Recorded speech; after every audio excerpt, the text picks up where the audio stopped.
जी आपसे एक सवाल है। कल जो राहुल गांधी ने जो पीएम मोदी को नौटंकीबाज बोला, इसे आप किस रूप से देखते हैं और क्यों बोला गया है? दरअसल क्या है, कहावत है, युद्ध खड़ा हो सामने और भी बस हो भी, पर योद्धा सोचता होता है और अधिक। उन्होंने सत्य ही कहा है, यही सच्चाई है वर्तमान समय की। माननीय प्रधानमंत्री बकैती करते हैं, जुमलेबाजी करते हैं, झूठ बोलते हैं, धोखाधड़ी करते हैं, देशवासियों से ठगी करते हैं और झांसेबाजी करते हैं। बताइए उन्होंने कौन सा गुनाह कर दिया कि कोरोना काल चल रहा है? उन्होंने यही न कहा कि माननीय प्रधानमंत्री महोदय, मैं आपसे कब से चिल्ला रहा हूं, आप लोग मजाक उड़ाते हो और देश की कितनी कैजुअल्टी हो गई है। चाहे उत्तर प्रदेश में गंगा में तैरती हुई हिंदुओं की लाशें दिखाई दी हों या हिंदुओं की लाशें दफन की गई हों, या जो भी इस देश का मरा है, नुकसान इस देश का हुआ। अगर आप सही आंकड़े बताएंगे नहीं, वैक्सीनेशन करेंगे नहीं, तो समस्या का समाधान कैसे होगा?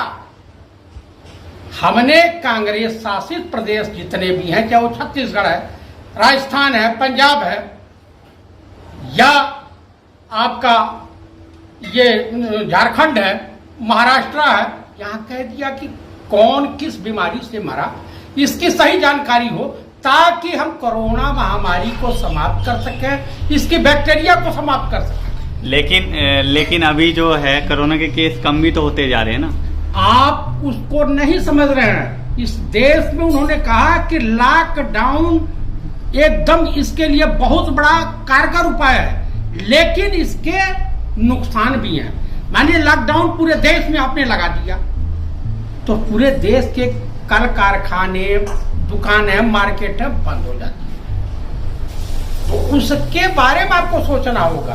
आप इसकी रफ्तार को वैक्सीनेशन से रोक सकते हैं, इलाज से रोक सकते हैं, और तमाम तरह के उपायों से रोक सकते हैं, लेकिन वैक्सीनेशन बहुत जरूरी है। आप जिस तरह से, जिस धीमी रफ्तार से इस देश में वैक्सीनेशन हो रहा है, उससे ये आभास होता है कि 2024 तक इस देश में वैक्सीनेशन की कार्रवाई पूरी होगी, जबकि एक साल के अंदर अमेरिका, कनाडा, ब्रिटेन, फ्रांस और तमाम देशों ने एक साल के अंदर अपने देश से कोरोना महामारी को समाप्त कर दिया। ठीक है, हमारे देश की आबादी 1 करोड़ मतलब 150 करोड़ के करीब है, लेकिन सवाल यह है कि आप वैक्सीनेशन को आप बढ़ाइए हर जगह, तभी नहीं समस्या का समाधान होगा। इस देश की अर्थव्यवस्था लगभग ये देश आर्थिक रूप से दिवालिया हो चुका है। ये इस देश में लफाजबाजी चल रही है। क्या जरूरत थी 5 स्टेट का चुनाव कराने की? भीड़ में आप भीड़ को फेत कर रहे हो, बिना मास्क के लोग हैं, तो एक दूसरे में कीटाणु फैलेंगे कि नहीं? आखिर लॉकडाउन इसीलिए लगाया जाता है ना। उसके बाद उत्तर प्रदेश की स्थिति से आप सभी लोग वाकिफ हैं।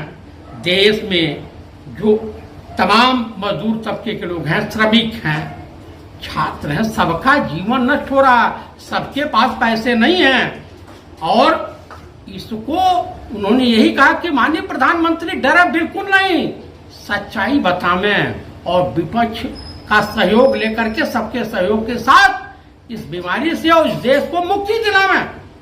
तो कौन सा उन्होंने गलत कह दिया?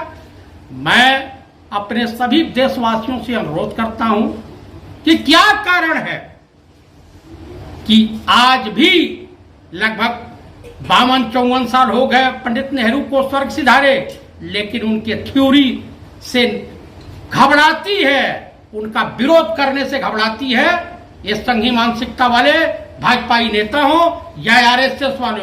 क्यों?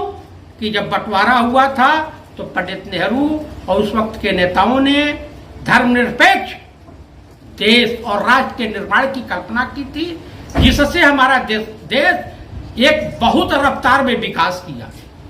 और पाकिस्तान इस्लामिक राष्ट्र है, पाकिस्तान की दशा देख लें।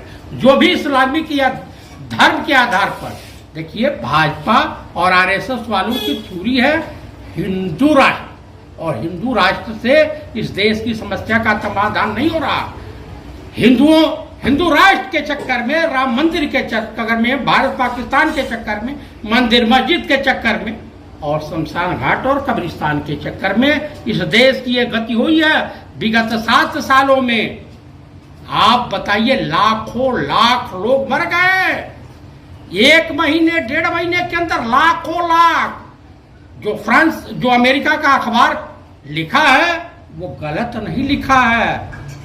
अगर अपने देश के ईमानदार पत्रकारों से सर्वे करवा लिया जाए तो मोदी जी को सच्चाई सामने आ जाएगी। मोदी जी क्या हकीकत है जो राहुल गांधी बोल रहे हैं वही सत्य है या गलत है? राहुल गांधी सत्य के साथ है। राहुल गांधी जो बोल रहे हैं यही देश की सच्चाई है, यही हकीकत है। आज नहीं तो कल या 10 दिन बाद देशवासियों को राहुल गांधी समझ में आने लगेंगे। राहुल गांधी पढ़े लिखे हैं। ये बताइए, जो भी गलती होती है कोरोना महामारी के लिए राहुल गांधी जिम्मेदार है, प्रियंका गांधी जिम्मेदार है, जयप्रकाश चतुर्वेदी जिम्मेदार है, आरपीएन सिंह जिम्मेदार हैं, सोनिया गांधी जिम्मेदार हैं, यावदे तारिक अनवर जिम्मेदार हैं, सलमान खुर्शीद जिम्मेदार हैं, विनय कुमार पांडे जिम्मेदार हैं, श्याम सुंदर सिंह धीरज जिम्मेदार हैं, पूरी कांग्रेस पार्टी जिम्मेदार है, पंडित नेहरू जिम्मेदार हैं। इस दिन सनातन धर्म वालों ने अपनी मूर्खता को त्याग करके और फिर जिस रास्ते पर हमारे पूर्वज चलते थे उस रास्ते पे चलने लगेंगे तो ये देश खुशहाल हो जाएगा, मजबूत हो जाएगा और इस देश वाकई विश्व गुरु के स्तर पे खड़ा हो जाएगा। ये देश धर्मनिरपेक्ष था, धर्मनिरपेक्ष है और धर्मनिरपेक्ष ही रहेगा। चाहे आरएसएस या बीजेपी कुछ भी खोल ले। यहाँ कहावत है कि सनातन धर्म त्याग और तपस्या के लिए मशहूर है, करुणा के लिए मशहूर है, अपने दयालु स्वभाव के लिए मशहूर है, वसुधैव कुटुंबो के लिए मशहूर है। इस्लाम में जो है ये कहावत है कि जिसके पास ईमान नहीं वो मुसलमान नहीं। क्रिश्चियन में है कि प्रेम, भावना, भाईचारा जिसके अंदर नहीं है वो ईसाई नहीं, वो क्रिश्चियन नहीं। और जिसके अंदर सेवा भाव और समाज की रक्षा करने की हिम्मत नहीं है वो व्यक्ति सिख नहीं कहला सकता, सिख हो ही नहीं सकता। तो ये देश तमाम लोगों के आचार विचार संस्कार से बना है। अरे पंडित नेहरू बिरले पैदा होते हैं इस देश में। इसी के साथ मैं देशवासियों से अनुरोध करता हूँ, कृपया आप लोग अपने पूर्वजों के बताए रास्ते पर चलें, अपने पड़ोसी की मदद करें, अपना ख्याल रखें, अपने परिवार का ख्याल रखें, सोशल डिस्टेंसिंग का पालन करें, मास्क वगैरह लगाएं, आत्मनिर्भर बने। आत्मनिर्भर भारत तो पहले से ही है, इंदिरा जी ने कर ही दिया था। लेकिन उसके बाद आपसी भाईचारा, गंगा जमुनी तहजीब को बरकरार रखें और तथा ये ध्यान रखें, ये भगवाधारी नकली साधु चाहे राम रहीम हो, आशा रमवा हो, चिन्मयानंदवा हो, योगी आदित्यनाथ हो या रामदेवबा हो, इस टाइप के जितने लोग मिलते हैं या आरएसएस वाले या बीजेपी वालों का बहिष्कार करो, तभी इस देश का कल्याण होगा।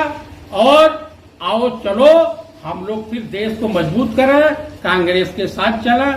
आप लोग इस चैनल को अधिक से अधिक मात्रा में सब्सक्राइब करें, शेयर करें और अपनी प्रतिक्रिया दें और लाइक करें। इसी के साथ नमस्कार। और ये देश हमेशा खुशहाल था, खुशहाल रहे और हमेशा प्रगति के रास्ते बढ़ता रहे, यही मैं ईश्वर से प्रार्थना करता हूँ। जय हिंद, जय भारत, जय कांग्रेस।